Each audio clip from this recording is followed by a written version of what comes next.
இசுப்பா, நான் கேட்குறது எதையுமே நீங்க செய்ய மாட்டீங்க. இனிமே இந்த சர்ச்சு பக்கமே நான் வர மாட்டேன். இப்போ மட்டும் நாம கிறிஸ்மஸ்க்கு நியூ இயர்க்கு தான் சர்ச்சுக்கு வர. இப்போ அதுவும் போச்சா? டெய்லி ஜோம் பண்ண விட மாட்டேன்.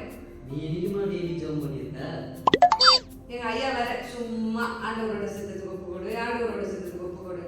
உங்க சித்தம் என்னன்னு தெரிஞ்சாதானே நான் ஒப்பு கொடுக்கறதுக்கு. அதுக்கு நீ டெய்லி பைபிள் படிச்சாதான் என்னோட சித்தம் என்னன்னு தெரியும். எல்லாரும் சொல்றாங்க ஏசுப்பா உங்ககிட்ட பேசுவாரு, ஏசுப்பா உங்ககிட்ட பேசுவாரு. நீங்க எப்போ என்கிட்ட பேசிருக்கீங்க? நான் பேசுறத நீ என்னைக்குமா கேட்டிருக்க? இனிமே இந்த சர்ச்சு பக்கமே நான் வர மாட்டேன்.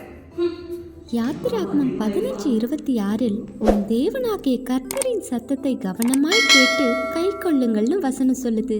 நீங்க எப்படி?